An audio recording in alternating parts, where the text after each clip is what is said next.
नमस्कार, मी सविताच किचनमध्ये तुम्हा सर्वांचं खूप खूप खूप मनापासून स्वागत।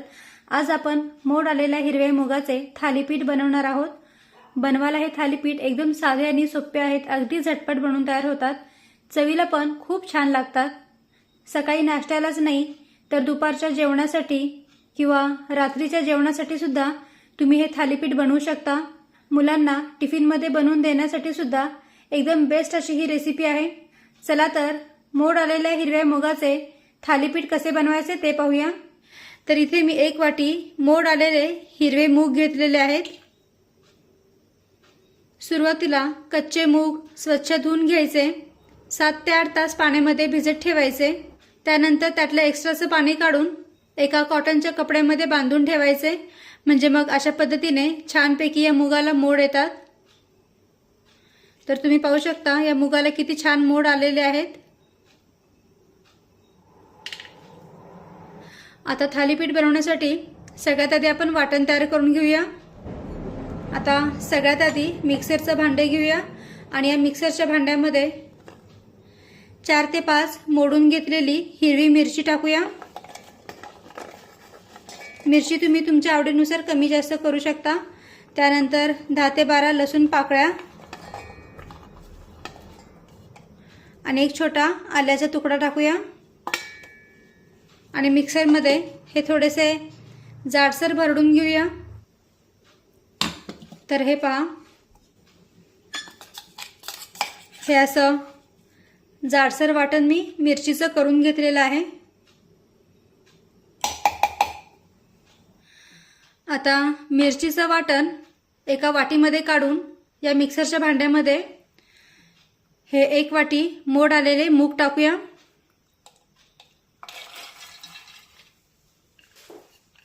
आणि यामध्ये पाणी न टाकता याची पेस्ट तयार करून घेऊया। तर हे पहा, या अशा पद्धतीने मुगाची पेस्ट तयार करून घेतलेली आहे।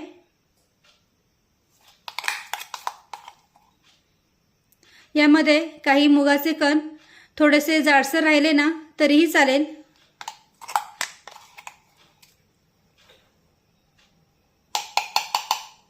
आता ही मुगाची पेस्ट एका ताटामध्ये काढून घेऊया।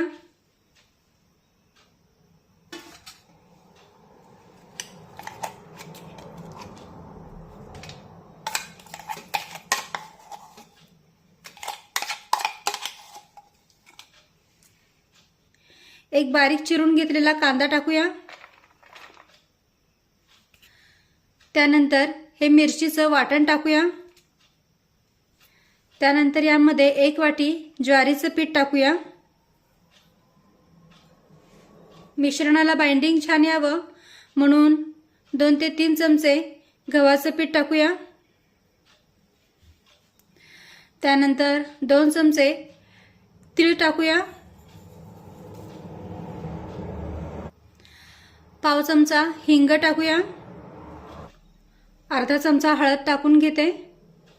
अर्धा चमचा जिरेपूड, अर्धा चमचा धनेपूड, त्यानंतर अर्धा चमचा ओवा टाकूया। ओवा हातावर चोळून या पिठामध्ये टाकूया।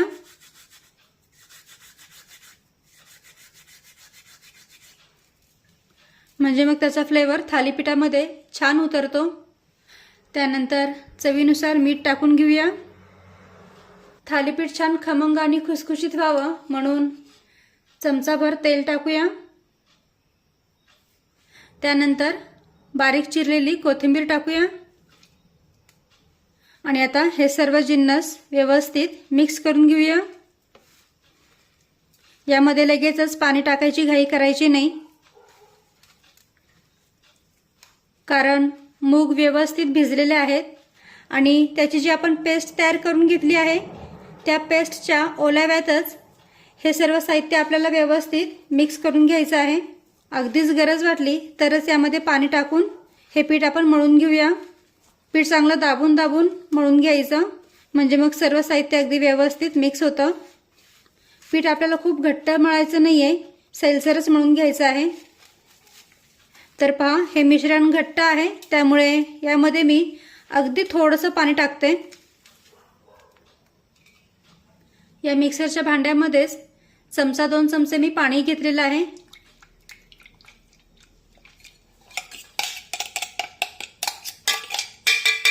आता यामध्ये अगदी थोडंसं पाणी टाकून पाहूया. पीठ आपल्याला खूप घट्ट मळायचं नाही, थोडंसं सैलसरच मळून घ्यायचं आहे. थालीपीठ आपल्याला व्यवस्थित थापता येईल अशा अंदाजाने पाणी टाकून हे पीठ मळून घ्यायचं आहे.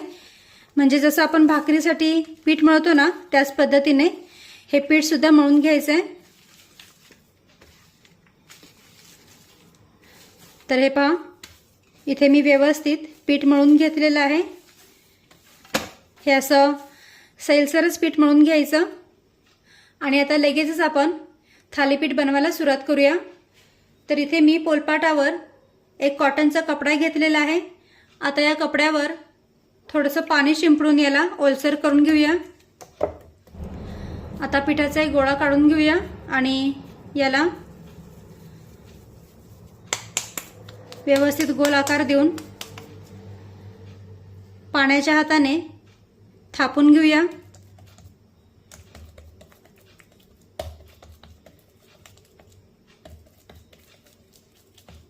हाताला पाणी लावून हे थालीपीठ थापून घेतलं ना की मग ते थालीपीठ अगदी व्यवस्थित थापता येतं. पीठ हाताला चिटकून राहत नाही. तर पहा, इथे मी थालीपीठ थापून घेतलेलं आहे. आता या थालीपीठाला 2 ते 3 ठिकाणी बोटाने असं होल करून घेऊया.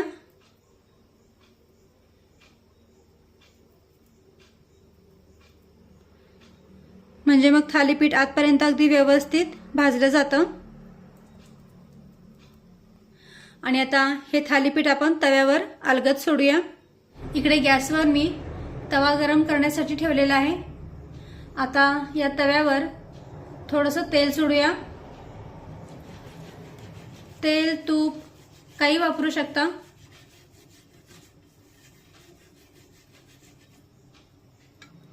असं तव्यावर तेल किंवा तूप लावून घेतलं ना की मग थालीपीठ तव्याला चिटकून राहत नाही. आता हे थालीपीठ अलगद तव्यावर सोडूया. मस्त. आता गॅसची फ्लेम मध्यम ठेवूया. या थालीपीठावर जे आपण छिद्र करून घेतलेले आहेत ना, त्यावर तेल सोडूया. म्हणजे मग आतपर्यंत थालीपीठ व्यवस्थित भाजलं जातं.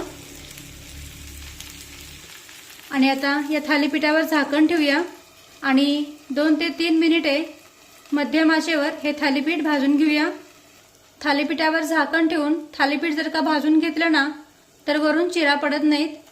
आता 2 मिनिटांनी या थालीपीठावरचं झाकण काढूया आणि हे पलटून घेऊया. मस्त. पहा, एका बाजूने हे थालीपीठ छान खरपूस रंगावर भाजलेलं आहे. आता वरून पुन्हा यावर तेल सोडूया.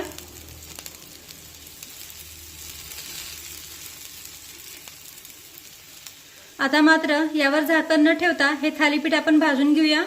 म्हणजे मग थालीपीठ छान खमंग आणि खुसखुशीत होईल.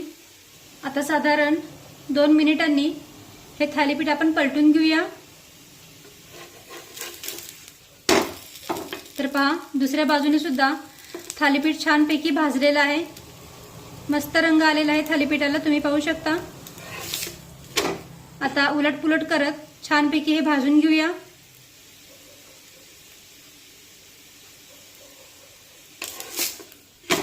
तर पहा, दोन्ही बाजूने थालीपीठ छानपैकी भाजलेलं आहे. आता हे आपण काढून घेऊया.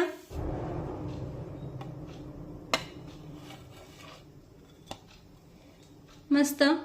आणि आता अशाच पद्धतीने राहिलेल्या सर्व पिठाचे आपण थालीपीठ बनवून घेऊया. तर इथे आपले मोड आलेल्या हिरव्या मुगाचे थालीपीठ बनवून तयार आहे. तुम्ही पाहू शकता, एकदम मस्त हे थालीपीठ बनवून तयार झाले आहेत. छान खमंग आणि खुसखुशीत हे थालीपीठ बनवून तयार झाले आहेत.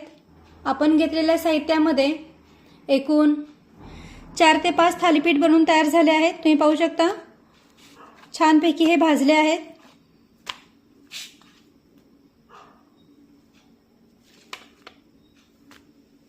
मस्त. हे थालीपीठ तुम्ही दह्यासोबत, टोमॅटो सॉस सोबत, लोणच्यासोबत किंवा तुमच्या एखाद्या आवडीच्या चटणीसोबत सुद्धा खाऊ शकता. नुसते जरी खाल्ले तरी चवीला हे खूप छान लागतात. आणि हे थालीपीठ तुम्ही सकाळी नाश्त्यालाच नाही तर दुपारच्या जेवणासाठी किंवा रात्रीच्या जेवणासाठी सुद्धा बनवू शकता. मुलांना टिफिनमध्ये बनवून देण्यासाठी सुद्धा एकदम बेस्ट अशी ही रेसिपी आहे. तर तुम्ही सुद्धा अशा पद्धतीने मोड आलेल्या हिरव्या मुगाचे थालीपीठ नक्की करून पहा. आणि व्हिडिओ आवडला असेल तर व्हिडिओला प्लीज लाईक करा, शेअर करा आणि सबस्क्राईब करायला विसरू नका. थँक्यू.